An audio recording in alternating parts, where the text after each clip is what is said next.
Welcome back. You're watching Politically Correct here on TVC. My name is Leangare, and with me in studio is political analyst Martin Olo. We've looked at a couple of issues, Martin, and I want us to look now into the questions the president was posing in the chambers yesterday. The first question regards the 1 trillion that was sent to the county governments. Do you think that it is being reflected in anything that is tangible for Kenyans to say, hey, this is what we are seeing being done in our areas in terms of the money that was dispersed to the counties? I want to say something that may sound controversial. I think that any money spent in this country is good money. Even bad money spent in this country is good money. And this is why I say it's good money. You put money in the counties, people who are employed and who stay in those counties, either earning salaries or doing businesses such as contractors, traders, and so on, get paid, get to employ people, whether they're working on roads, whether they're working on infrastructure such as schools, markets, and so on. The people who get employed are Kenyans. Whether they are from one county or another, they are Kenyans who then earn and spend in Kenya. So any money earned and spent in Kenya is for good purposes.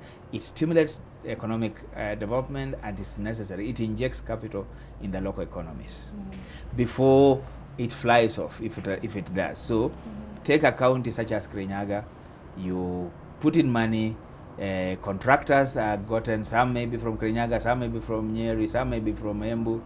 Well and good, they are Kenyans. They are doing business. They are being paid. They are employing Kenyans. Some may be from Murang'a, some may be from Isiolo, some may be from Laikipia, but they are Kenyans. They are earning and they are spending in Kenya. So devolution by itself has brought a good thing. We know that a certain percentage of national resources is being allocated in the counties, and that money is doing something in the counties. Number one. Number two, I have had the opportunity to move around this country. Just for the last 2 weeks, I have gone all the way to Migori. I have passed Homa Bay. I have passed Kakamega. I have passed Kisumu. I have passed Nakuru. And I have no doubt in my mind that there is there's an effect that devolution is having that is good. Look at the number of buildings that are coming up, the number of hotels that are coming up, the number of eateries that are coming out, the kind of infrastructure, housing that people are building because of the demand that is being created by this money. So devolution is a good thing. And let me even say that I'm a very strong proponent of devolution, and I would like it to work more. Because I like the little money that has been hanging around this Nairobi, where people have been taking this money and investing it in banks out of this country. That money is now finding itself in some village somewhere, in some local town. So we're saying that there is actually visible progress and development in the counties. Absolutely. All right, so let's look at now the prosecution of public servants. This was one of the issues that the president highlighted yesterday, and the president said that there are more than 300 individuals prosecuted, and efforts are being made by the Assets Recovery Agency to get the proceeds from the money that was attained corruptly. What are your views regarding this? Corruption has been one thorny issue in our country. Do you really think what the president was saying about the prosecution of those involved in corruption will actually be evident? Is it already going on? I think that we want to accept that corruption is a bad thing. It's going to kill us, and every effort should be made to ensure that we minimize corruption, if not eliminate it altogether. Certain good things have happened, at least certain nice noises have been made, and we've seen some action in some quarters.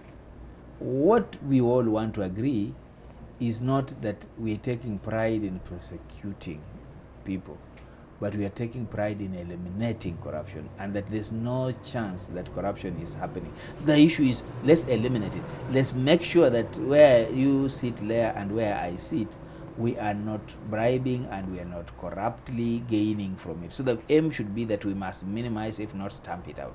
The problem is that when you see the statements we are making about what we are doing to public servants and so on, corruption is not just a question of public servants. Indeed, there's corruption in schools. There's corruption in the private sector.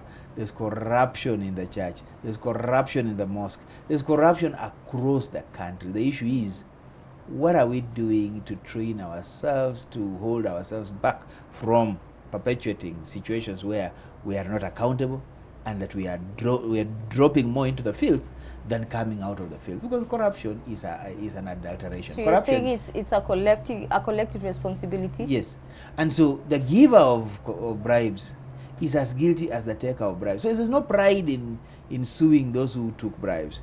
But what is happening to those who gave bribes? Our pride should be that we do not have corruption at all. Do you think there's a possibility that in Kenya we could actually eliminate corruption? Well, that is a tough. I wish I could tell you yes. But it appears that the other day a survey was done, and out of that survey targeting the youth, about 50% of them said that they don't care about corruption. They don't care how you get your wealth. Now, if that's the kind of youth we are having, then we are not about to eliminate corruption. We must have a zero tolerance to corruption. Once we get to zero tolerance to corruption, we'll manage the issue of corruption. For now, I think that we are actually in a bad place, and the corruption is growing, it's not lessening, and that we, as our very nature, are beginning to exhibit corruption as if it's a normal thing. And that's very dangerous, because it means that the level of rot is so high in everything. Are we saying the government is not doing enough because corruption is still on the rise? I don't think so. I think the government is doing something, but it is not a government affair. In fact, if anything, some of the institutions that the government has created that says it's giving them money, like the Ethics and Anti-Corruption Commission, my personal view is the Ethics and Anti-Corruption Commission is an anathema. It is actually an oxymoron. It is not necessary. If you want to eliminate corruption, you do not create a commission. If you want to eliminate poverty, you don't create a commission for poverty eradication, because I have yet to see one person whose poverty was eradicated by a commission. So chances are that even corruption will not be eliminated because you've created a commission. It must be a total overhaul of our lives. It's not about creating commission and putting there 5 commissions and thinking they'll deal with corruption. No. When in the executive there's corruption, when in parliament there's corruption, when in the judiciary there's corruption, when it's our way of life, when in the media there's corruption, when in the church. So the problem we have is not about government. It's about how we choose to live as Kenyans. If we think corruption is okay, we will tolerate it.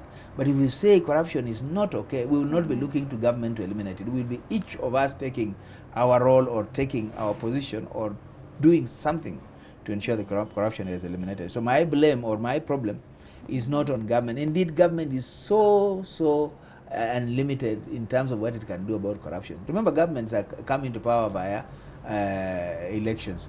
Now, for governments to be elected, they require money. Now, for some of the people who government will be going after their money are people who are funding politics and so on. So we got a problem. We got politicians who, after they have stolen, come into public life. You can't eliminate corruption that way. But if we had a good bar, a good stoppage, a good inhibitors, where we said, Leah, we know you're corrupt, you can never work in the media, you can never work anywhere else, you are done.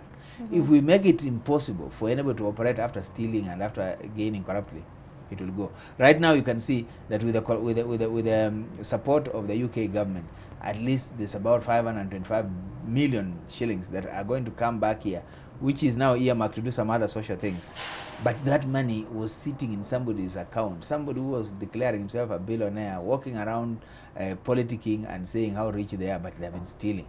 So if we do more of those things, freeze more of the assets, I would like to see some assets of journalists frozen, some assets of lawyers frozen, and so on, so that we are disabled. You know, the other lawyer who was trying to send out money, and then these assets guys clamped on it, and now he's run to court. We would like to see more of those actions, where if I steal, there's no room for me to play around.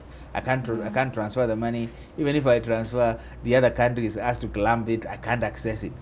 Otherwise, what is happening here is that people steal, stash money in the UK, stash money in other capitals, live a life, and we are here laughing at ourselves saying, hey, corruption is on the high. Okay. No. Now, I want us to look at the judiciary. What can the judiciary do to reduce and eliminate the exploitation of legal technicalities to defeat the cause of justice? You see, I am increasingly getting frustrated. I had given hope to the judiciary that they would be the Caesar's wife above reproach.